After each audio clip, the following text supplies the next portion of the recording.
कल 21 अप्रैल 2024 के अनौपचारिक सत्र में आचार्य जी ने प्रश्नों को लिया और उसे समझाया, जिसमें कुछ महत्वपूर्ण बातें जो मैंने सीखी।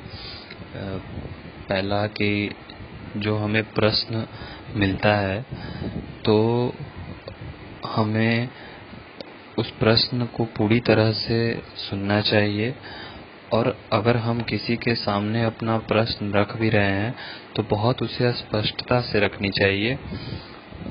जितना उलझा कर प्रश्न पूछेंगे उतना सामने वाले को भी जो है वो समझने में कठिनाई हो सकती है, और अगर हमसे भी कोई प्रश्न पूछ रहा है तो उसको पूरे अच्छे से जब तक नहीं समझेंगे तो हम नहीं समझ पाएंगे कि उसका समाधान क्या हो सकता है।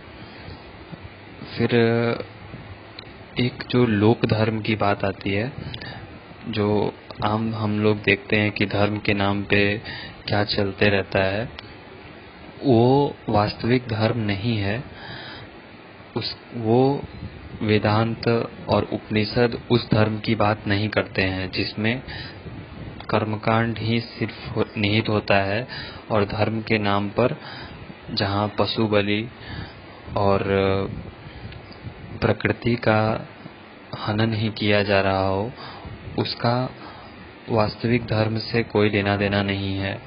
वास्तविक धर्म हमारी मुक्ति हेतु किया गया कर्म ही वही वास्तविक धर्म है। फिर एक प्रश्न था कि बच्चे के लिए, इंसान के बच्चे के लिए दूध कहाँ तक उचित है गाय का, तो आचार्य जी ने उसमें भी बहुत कुछ बताई। उसमें कुछ पॉइंट्स मैं रखना चाहूँगा कि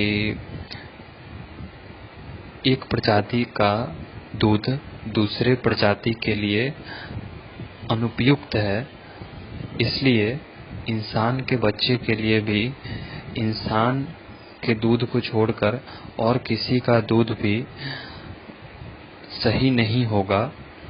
हाँ, शुरुआत में भले ही कुछ सही लग सकता है, लेकिन वह बना किसी और के लिए है, और अगर कोई और प्रजाति उसका सेवन करे तो उसके लिए बहुत साइड इफ़ेक्ट्स भी हो सकते हैं। और कितनी ऐसी बीमारियां हैं जो दूध के कारण होती है, जो कि हम गाय, भैंस, ऊंट, बकरी से लेते हैं। और यही कुछ बातें थी, प्रमुख बातें। फिर आचार्य जी ने, एक बंधु ने पूछा कि एक गीत बताएं, तो आचार्य जी ने कहा था, बंसी बजाई किसने आधी रात को। और एक बंधु ने यह भी प्रश्न किया था कि आचार्य जी आपके प्रमुख गीता के 3 श्लोक बता दीजिए। तो आचार्य जी ने बोला कि सभी श्लोक ही उनके लिए एक बराबर हैं, और कई बार उनके सत्रों में ऐसा सुना जा सकता है कि वह उस श्लोक, किसी अमुक श्लोक पे बोल रहे होते हैं तो वह कहते हैं कि यह श्लोक मुझे बहुत प्रिय है, और ऐसा वह कितने ही 20-40 बार भी बोल चुके हैं, क्योंकि उनके लिए हर श्लोक ही अच्छा है, और कबीर साहब के हर दोहे ही उनके लिए वेदांत के सूत्र हैं।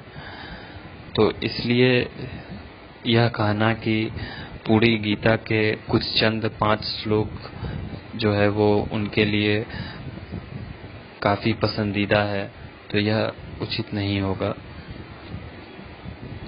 धन्यवाद।